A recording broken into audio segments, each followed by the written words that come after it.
Hello friends, I am Namita, Chartered Accountant, and welcome to our channel Outlier 73. A much awaited news was released yesterday, that is 25th June, by Ministry of Finance regarding further extension in timelines of various compliances.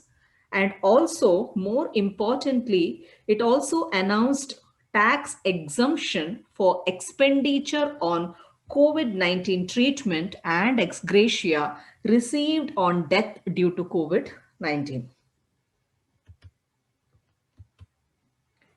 Many taxpayers have received financial help from their employers as well as from the well wishers for meeting their expenses incurred for treatment of COVID 19. Now, such amount received by the taxpayer for medical treatment, let me repeat, for medical treatment from an employer or from any person for the treatment of COVID 19 during the financial year 1920 and subsequent years are exempt as per the press release yesterday. Now, apart from the medical treatment, certain taxpayers have also lost their life due to COVID 19. In such case, if any financial assistance is given to such family member by the employer or by any well-wisher to cope with the difficulties arising due to the sudden loss of the earning member of their family, now, exemption shall be allowed without any limit for the amount received of such amount received from the employer, and the exemption shall be limited to 10 lakh rupees in aggregate for the amount received from any other person. Let me repeat, there is no limit for the amount received from the employer, and there is a limit of rupees 10 lakhs in aggregate for the amount received from any other person. Now, coming to the extension of the timelines, in view of the impact of COVID-19 pandemic, taxpayers are facing inconvenience in meeting certain tax compliances and also in filing response to various notices. In order to lessen the burden of the taxpayer during these difficult times, reliefs are being provided. There are 18 timelines that has been extended for that matter. Now, to start with, the objection to DRP, that is Dispute Resolution Panel, and the assessing officer under Section 144C of the income tax can now be filed within the time provided in that section or by 31st August, whichever is later.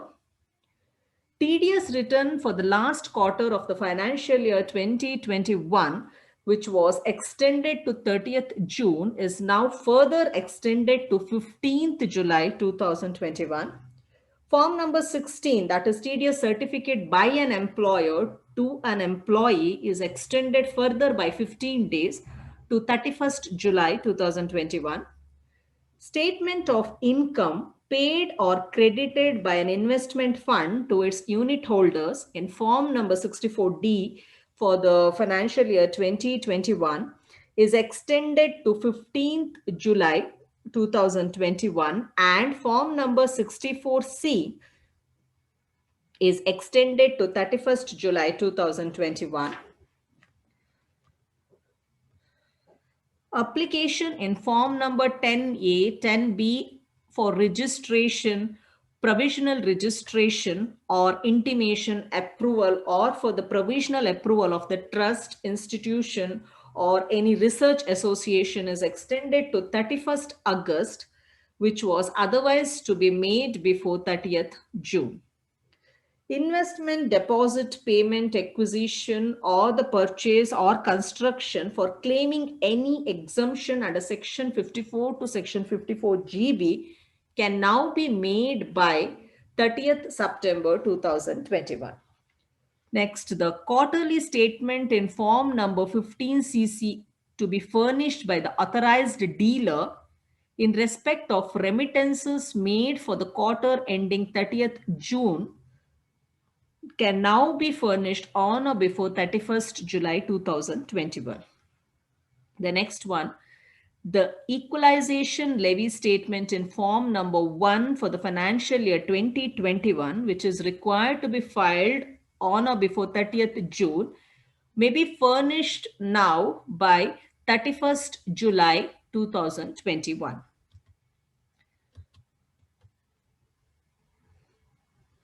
Next, the annual statement by the eligible investment fund in form number 3CEK for the financial year 2021 can now be furnished before 31st July 2021.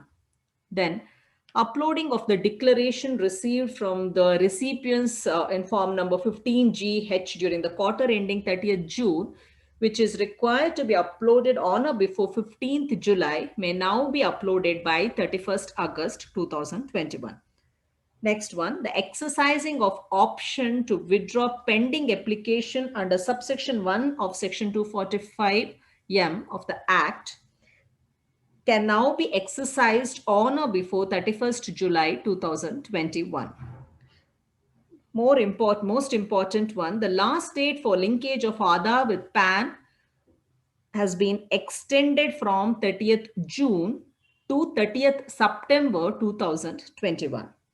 Last date for payment under Vivad Se Vishwas scheme without additional amount, which was earlier extended to 30th June, is further extended to 31st August. Last date for payment of amount under, again, Vivad Se Vishwas scheme with additional amount has been notified as 31st October 2021. Time limit for passing of assessment order, which was earlier extended to 30th June, is further extended to 30th September. Time limit for passing penalty order, which was earlier extended to 30th June, is further extended to 30th September. Now the last one, that is the 18th one, time limit for processing equalization levy returns, which was earlier extended to 30th June, is further extended to 30th September. Thank you, friends, for watching this video. I kindly request you to share, like, and subscribe this channel and keep us motivated. Thank you.